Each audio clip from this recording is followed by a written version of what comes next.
오늘은 교회를 위해서 하나님께서 만대와 만세의 비밀로 삼으셨던 바로 그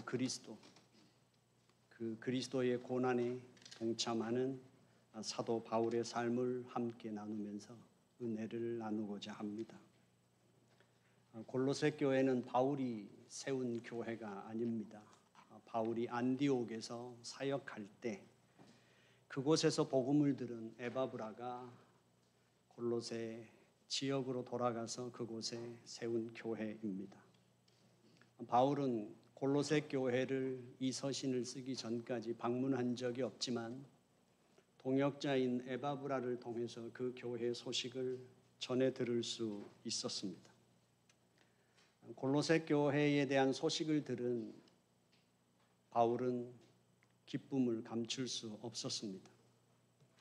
그들에게 뿌려진 그 복음의 씨앗을 통해 그들은 생명을 얻었고 그 생명은 잘 자라고 있었기 때문이며 그 복음의 열매를 맺고 있었고 그 복음의 열매는 믿음과 사랑과 소망이었습니다. 바울은 그것을 감사했습니다. 결국 바울은 순회 전도자로서 그의 삶이 분주했고 바빴지만 그리고 그는 2차 선교 여행에서 나타나는 것처럼 1차 선교 여행에서 뿌려진 그 복음이 제대로 잘 교회 가운데 정착이 되고 있는지 그가 돌아보며 바빴지만 그럼에도 불구하고 바울은 골로새 교회를 위한 기도를 쉬지 않았습니다. 그리고 계속해서 그는 골로새 교회를 위해서 기도했습니다. 1장 앞부분에서 바울은 그 골로새 교회를 위해서 그는 지혜와 총명을 주셔서 하나님의 뜻을 아는 것으로 충만해지기를 구했습니다. 우리의 기도의 가장 우선순위가 무엇인지를 가르쳐 주지요. 그리고 그는 기도하기를 그 하나님의 자녀들이 주께 합당히 행하여 선한 열매를 맺도록 기도했습니다. 그리고 그들이 하나님을 아는 지식에서 자라가도록 기도했고 그들은 받을 자격이 없지만 하나님께로 받은 바 성도의 기업을 얻게 하신 하나님께 감사하도록 바울은 골로새 교회를 위해서 기도했습니다. 하지만 복음의 씨앗이 뿌려지고 그곳에서 복음이 잘 자라고 있었다 하더라도 골로새 교회 안에도 도전을 받고 있었습니다. 골로새 교회는 유대주의자들과 그리고 헬라의 금육주의, 신비주의, 철학과 종교 지도자들의 도전을 받고 있었습니다. 그래서 바울은 로마 감옥에서 그 골로새 교회에 편지를 쓸 수밖에 없었습니다. 그것은 그가 복음은 그리스도이며 그리스도 외에 더할 것도 없고 부족할 것이 없이 그리스도로 충분하다는 사실을 전해야만 했습니다. 이것은 아주 중요합니다. 우리는 한 그리스도인이 신앙인이 되어서 온전하게 자랄 때도 있지만 그러나 우리는 신앙에서 빗나갈 때도 있고 윤리적이고 도덕적인 죄를 범할 때도 있습니다. 그러나 한 개인이 윤리적이고 도덕적으로 잘못되는 경우에 빠진다 하더라도 하나님은 또 다른 하나님의 사람을 일으키셔서 정화하시고 세워가시는 사역을 멈추지 않으십니다. 교회가 세워지고 한 지역교회가 세워지고 성장하기도 하지만 교회 안에는 갈등도 있고 서로 분리되는 경우도 있습니다. 하지만 지역교회 한 교회가 조금 흔들리고 지역교회가 세속에 오염되고 인간적인 정욕으로 다툼이 일어날 때가 있다 하더라도 그 지역교회뿐만 아니라 하나님은 또 다른 교회를 일으키셔서 하나님은 하나님의 교회를 세워가신다는 사실이죠. 그리고 한 세대가 지리한 그 신앙의 길에서 잘못되는 시간들을 걷는다 하더라도 하나님은 또 다른 세대를 일으키셔서 주의 교회를 세우십니다. 하지만 한 개인이든 교회든 중요한 것은, 진정한 문제는 어떤 것인가 하면 예수 그리스도가 빠지는 일입니다. 예수 그리스도에게서 떠나는 일이라는 사실은 아주 중요한 문제이고, 바울은 지금 골로새 교회에 그것을 전하고 있는 것입니다. 바울은 결국 복음을 전하고 양육하고 진리를 파수하는 자신이 복음의 일꾼이라고 자신을 그렇게 불렀습니다. 그리스도를 전하고 그 그리스도를 전함으로 말미암아 새 생명을 얻은 자들에게 말씀이 효력을 발생하도록, 그래서 그들이 그리스도 안에서 온전하여지도록 가르치는 그 사역, 그것은 그가 부르심 받은 것이고 너희를 위하여 내가 교회의 일꾼이 되었다고 지금 바울이 말합니다. 하지만 그것은 결코 쉬운 일이 아닐 뿐만 아니라 그것은 고난이라고 지금 바울은 말하고 있습니다. 그래서 사도 바울은 그의 그 사역 자체를, 그리스도의 남은 고난을 자기 육체에 채우는 일이다 라고 지금 말하고 있는 것입니다. 나는 이제 너희를 위하여 받는 괴로움을 기뻐하고 그리스도의 남은 고난을 그의 몸된 교회를 위해서 내 육체에 채운다라고 말하는 것이죠. 우리는 여기서 사도가 교회를 위해서 받는 괴로움을, 그리스도의 그 고난을 나의 육체에 채운다는 것에 대해서 생각해 봐야 하지요. 저는 이 말씀을 묵상하면서 첫 번째로 생각한 건 이것입니다.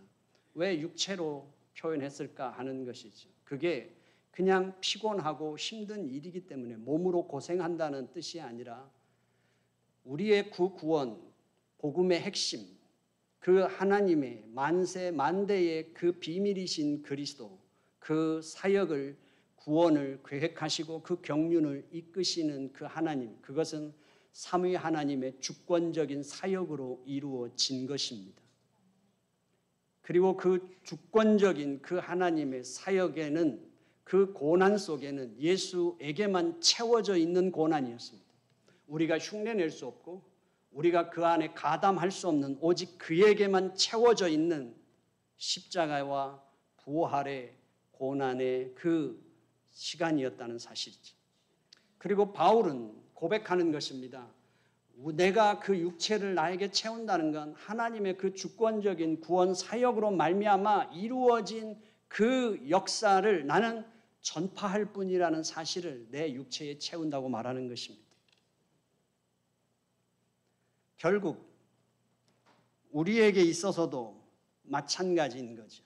교회 안에서 이루어지는 모든 사역들, 그것이 사도 바울은 괴로움이고 고난이라고 표현하는 것입니다. 28절에서는 이렇게 고백하죠. 우리가 그를 전파하여 각 사람을 권하고 모든 지혜로 각 사람을 가르치면 각 사람을 그리스도 안에서 완전한 자로 세우려 합니다. 바울이 교회에서 하고 있는 세 가지 사역을 분명하게 말합니다. 하나는 전파하고, 하나는 가르치고, 하나는 세우는 일입니다. 사람을 세우는 일. 이 세 가지 다 교회에서 하고 있는 이 사역은 다 괴로움이며 고난이다. 그렇게 말하는 것이죠. 왜 고난일까요? 왜 괴로움일까요? 그냥 사람들이 나를 못 알아줘서, 그저 일할 사람이 없어서, 늘 하는 사람만 해서 힘들고 피곤하고 괴로운 일일까요? 이 비밀은 만세와 만대로부터 감추어졌던 것인데 이제는 그의 성도들에게 나타났고 하나님이 그들로 하여금 이 비밀의 영광이 이방인 가운데 얼마나 풍성한지를 알게 하려 하심이라. 이 비밀은 너희 안에 계신 그리스도시니 곧 영광의 소망이다. 만세 만대로부터 감추어졌던 비밀이라는, 만대 만세라는 표현은 하나님은 즉흥적으로 이 일을 행하신 것이 아닙니다. 그분은 전능하신 하나님이니까 마음 먹으면 그냥 하실 수 있는 것이 아니라 만대 만세 전부터 하나님은 우리의 구원을 준비하셨고 그분은 철저하게 그분의 경륜을 따라 그 구원을 이루어 오셨다는 사실을 지금 설명하고 있는 것이죠. 그리고 때가 되어 하나님의 자녀들에게 그 비밀이 드러났고 그 그리스도가 우리 가운데 실존하게 된 것이죠. 생명으로 들어오셨습니다. 그리고 그들로 인하여 이방인들에게 그 그리스도의 풍성함을 알게 하고자 한다고 합니다. 만대 만세 전에 감추어졌던 그 비밀이 우리에게만 보여주시려고 하나님이 그냥 감춰놔서 비밀이 아니라 만대 만세로부터 비밀이었던 그 사실이 우리 가운데 계시가 열릴 때 거기에는 우리 그 누구도 우리가 그것을 찾은 적도 없으며 우리가 그것을 구한 적도 없고 우리는 그것을 얻을 능력도 없습니다. 그것은 오직 성령 하나님의 역사로 말미암아 우리는 그 사실을 알게 됐고 믿게 됐다는 사실이죠. 또한 우리가 그 비밀을 알게 됐고 그 비밀을 누리는 자가 됐다 하더라도 이방인들에게 우리가 그것을 쉽게 설명하면 알아듣고 논리적으로 체계적으로 설명하면 충분히 이해가 되는 거 설득받는 것이 아니라 그것은 사도 바울이 고린도 교회에 말했던 것처럼 십자가의 미련한 도, 인간에게 있어서 그것은 납득할 수 없고 받아들일 수 없는 그 역사는 우리의 열심, 우리의 정성, 우리의 사랑, 우리의 설명으로 이루어지는 게 아니라 그것도 성령 하나님의 전적인 역사로 이루어지는 일이라는 사실이지. 그 하나님의 전적인 역사가 성령 하나님의 역사가 일어날 때까지 한 생명을 품고 한 생명을 기다리며 그에게 복음을 전파하고 그에게 말씀이 효력을 발생하도록 가르치며 그를 온전한 자로 세우는 그 섬김 자체는 우리에겐 고난일 수밖에 없다는 사실이에요. 우리가 주도적으로 만들어낼 수 있는 것이 아니며 우리가 주도적으로 시간을 정할 수 있는 것도 아니며 우리가 주도적으로 기준을 정할 수 있는 게 아니라 하나님 그분이 주도적으로 일하시며 그분의 시간에 그분께서 역사하실 때까지 우리는 그분을 따르며 순종하는 자로서 그 시간은 고난의 시간이라는 사실이죠. 그래서 바울은 말합니다. 그것은 내가 할 수 있는 일이 아니었습니다. 그것은 내가 한 일이 아니었습니다. 29절에 이를 위하여 나도 내 속에서 능력으로 역사하시는 이의 역사를 따라 힘을 다하여 수고했습니다. 내 속에서 역사하시는 이의 능력을 따라서 나는 왔을 뿐입니다. 그것이 고난이었습니다. 라는 표현입니다. 그것이 고난이었습니다. 바로 우리는 이것을 알기에 우리는 분명하게 말하는 것입니다. 누군가 헌신하는 것이 당연한 것이 아니라 누구의 헌신이든 그것을 우리는 믿음이라고 부르는 것입니다. 목사니까 장로니까 안수집사니까 권사니까 당연한 것 아니야가 아니라 당연한 듯이 헌신하기 때문에 그 믿음이 큰 믿음인 것입니다. 누구도 헌신이 당연하게 이루어지는 사람이 없습니다. 그가 하나님의 나라를 위하여 어떤 몸짓으로 어떤 마음으로 어떻게 헌신하든 그것이 아무리 사소한 것일지라도 그것은 하나님의 은혜가 아니고는 일어날 수 없는 일이고 그것을 받아들인 것이 우리는 믿음인 것이죠. 우리는 그것으로 세워져가는 교회입니다. 우리가 그것을 감당할 수 있는 건 우리의 의지를 결단함으로 우리의 의지를 개발해서 이루어질 수 있는 게 아니라 우리는 성령 하나님이 아니고는 우리에게서는 믿음이 일어날 수 없다는 사실을 알기 때문입니다. 교회 와서 졸다 가도 교회 와서 투정만 하다 가도 교회에 왔다는 것 자체가 우리는 믿음이라고 부르는 것입니다. 왜 하는 사람만 늘 하는 것이 아니라 청소 한 번을 해도 교회 와서 교회를 그렇게 한번 바라보는 일이 일어나도 우리는 그것을 믿음이라고 부르는 것입니다. 그것이 교회의 입니다. 성령 하나님의 역사하심을 따라 우리는 각자 자기의 자리에서 자신의 모습으로 선교에 동참하고 우리는 바자회도 했습니다. 정말 수고 많으셨습니다.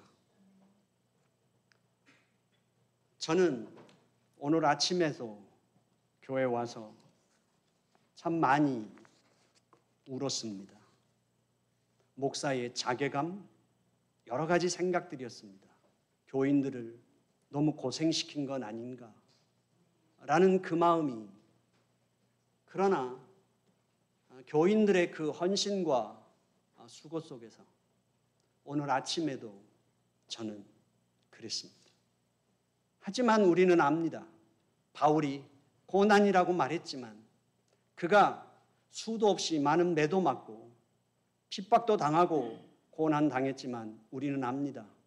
일주일 동안 우리의 생업을 위해서 헌신하고 지친 몸을 가지고 교회 와서 또 헌신한다는 것이 결코 녹록하지 않다는 건 알지만, 그러나 몸은 피곤하고 힘들어 오히려 더 쉼이 필요할 때 잠이 더 오지 않는 그 밤을 보내고 우리가 여기 왔다 할지라도 우리는 힘들어서 눈물이 나고 한숨이 나도 내 가슴 속에선 뭔가 따뜻한 것이 올라온다는 사실을, 힘든 것 하나만이 아니라 우리 속에서는 눈에서는 눈물이 흐르지만 우리의 마음에서는 기쁨이 솟고 있는 사람들이라는 사실을, 우리 모두는 우리가 하는 이 모든 헌신들이 그리스도의 남은 고난에 함께 한다는 사실을 기억하셨으면 좋겠습니다.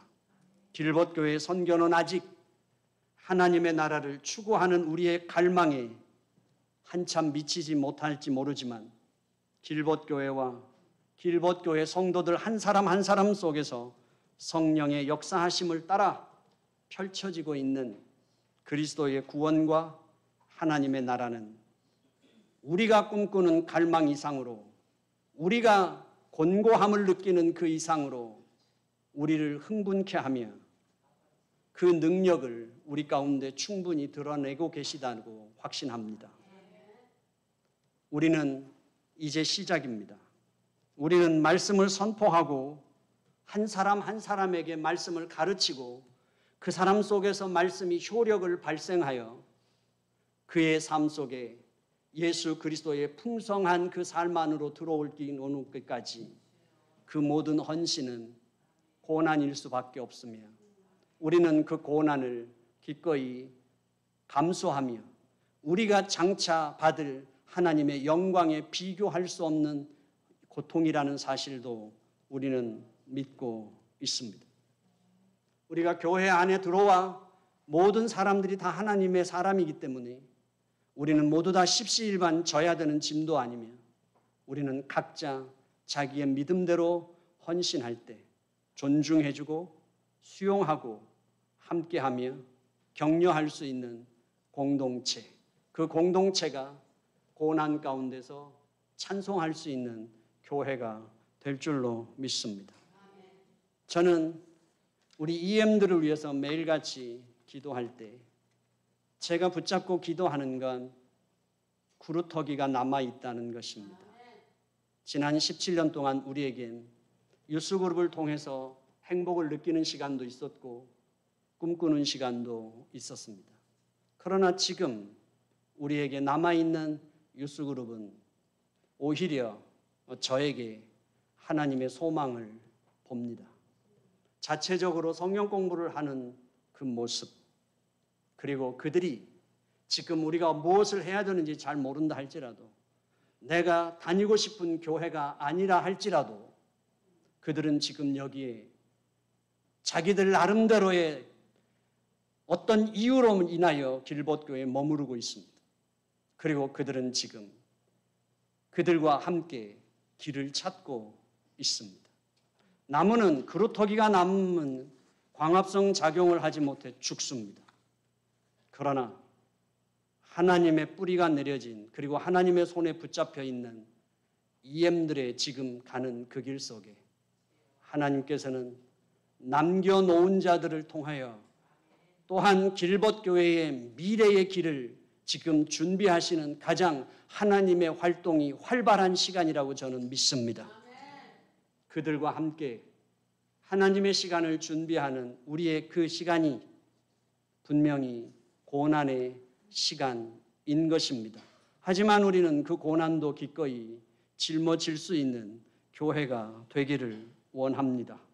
결국 우리에게 있어서 우리가 그 고난을 다 짊어지고 간다 할지라도 우리는 완전해질 수는 없습니다.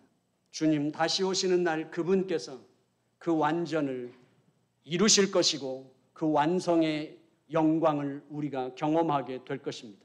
그러나 우리가 헌신하고 고난의 길을 간다 해도 완전해진 못한다 하더라도 분명히 지금 여기서 하나님의 능력과 하나님 그분의 신실하심과 하나님 그분의 역사하심을 우리는 경험하고 누리며 사는 자들이라는 사실은 분명한 것이죠.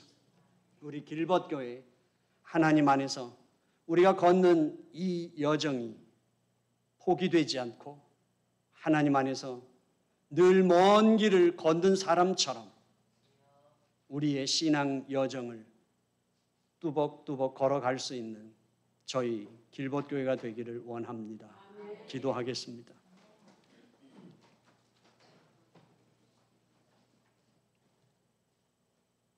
하나님 아버지 감사합니다.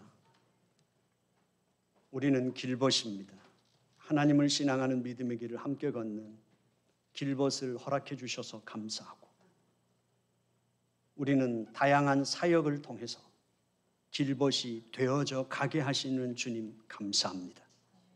그리고 우리는 순간순간 놀랍니다.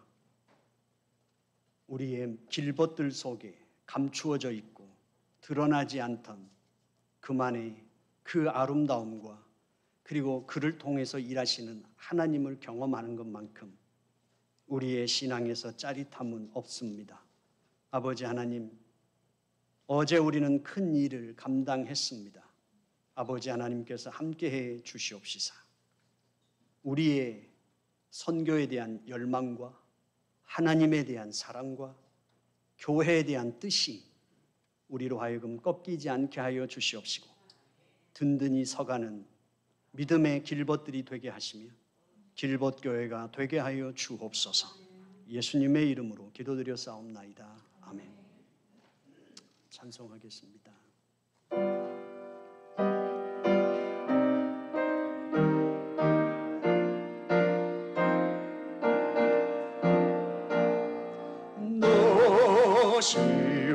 너시오나 이 소식 전파하라. 영광의 주 참매지 되신다. 만 백성을 이 밝은 빛에 모아 영원한 공원 주려 하신다. 이 기쁜 소식 보전하라. 구원의 소식을 널리 전하라. 죄 사슬에 얽매여 있는 사람 하도 많아 다 셀 수 없구나. 이 형제들 다 건져내기 위해 주 예수 복음 널리 알리자.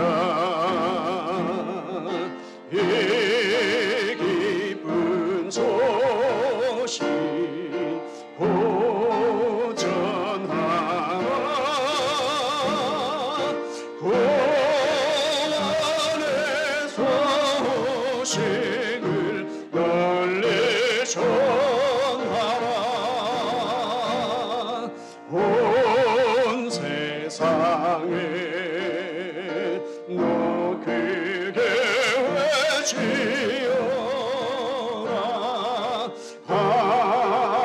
하나님은 참 사랑이시다. 겸비하게 이 땅에 오신 예수, 만민의 죄를 담당하셨다. 이 기쁜 소식 곧 전하라. 고난의 소식을 널리 전하라. 내 자녀도 이 복음 전파하라.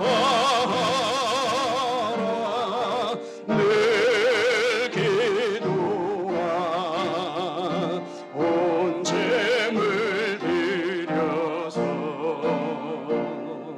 이 복음을 너 힘써 전파하는 영광의 상을 내가 받으니 이 기쁜 소식 곧 전하라.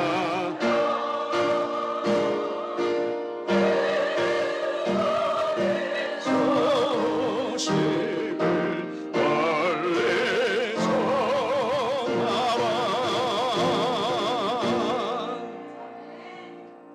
하나님 아버지, 감사합니다. 우리는 늘 일상을 살다 보면 내 삶의 힘듦에 갇힐 때가 있고, 일상의 절박함 속에 내가 묻힐 때가 너무 많습니다. 우리의 시선을 조금만, 우리의 마음을 조금만 여유를 가지면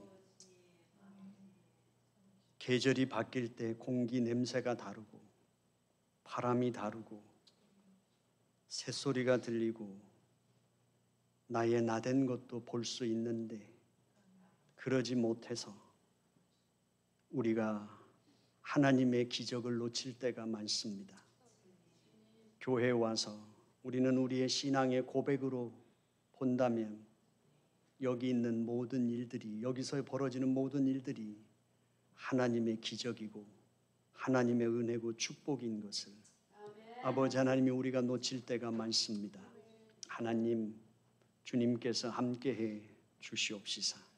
우리 속에서 역사하시는 그 성령 하나님을 통해서 여기 모인 모든 사람들이 발걸음을 떼기도 하고 손을 움직이기도 하고 말하고 바라보고 함께 하는 그 모든 것인 것을 우리로 느끼며 누리며 살게 하여 주옵소서. 그래서 오늘 하루 예배하고 우리가 함께하는 이 모든 것 속에 우리가 헌금을 드립니다. 아버지 하나님, 주님께서 함께해 주시옵시사. 우리로 하여금 고난을 기꺼이 감당하는 그 삶을 고백하오니 믿음의 가족들을 축복하여 주시옵시고, 하나님 안에서 이 세상의 그 어떤 물질과 인간적이고 세상적인 그 무엇으로 비교할 수 없는 영원히 목마르지 않는 생수의 복을 허락하여 주시옵시며, 값없이 주어진 생명과 삶을 누리며 살 수 있는 은총을 허락하여 주시옵소서. 아버지 하나님, 주님의 보내심을 이제 받고 일상으로 돌아갈 것입니다. 하나님, 우리는 파송받아 하나님의 자녀로 살아갈 것입니다. 하지만 하나님, 우리가 가는 그곳에서 내가 삶의 여러 정황 속에서 내가 선택하고 내가 보이는 그 삶의 모습들 속에 내 주변에 있는 사람들이 하나님을 느끼게 하여 주시옵소서. 그리고 그들이 하나님을 만나기를 구할 수 있게 하여 주시옵소서. 내 노력으로가 아니라 이미 하나님은 거기 가 계신 줄로 믿습니다. 그리고 나의 길을 인도하시는 줄로 믿습니다. 그 하나님을 부르게 하시고 그 하나님을 경험하는 삶을 살도록 축복하여 주시옵시사. 내 자리에 하나님의 그 역사가 펼쳐지는 선교의 삶이 되도록 축복하여 주시옵소서. 아버지 하나님 간구합니다. 육체의 질병으로 고통당하는 믿음의 가족들을 예수의 이름으로 치료하여 주시옵소서. 아버지 하나님 특별히 몸을 상하게 할 만큼 오늘의 삶의 무게 때문에 신음하는 믿음의 가족들, 내일에 대한 염려 때문에 고통당하는 믿음의 가족들을 아버지 하나님이여 그들이 신음하는 소리를 들으시는 하나님, 그들의 기도를 응답하여 주시옵소서. 그들의 기도를 들어 주시옵소서. 예수님의 이름으로 기도드려 사옵나이다. 아멘.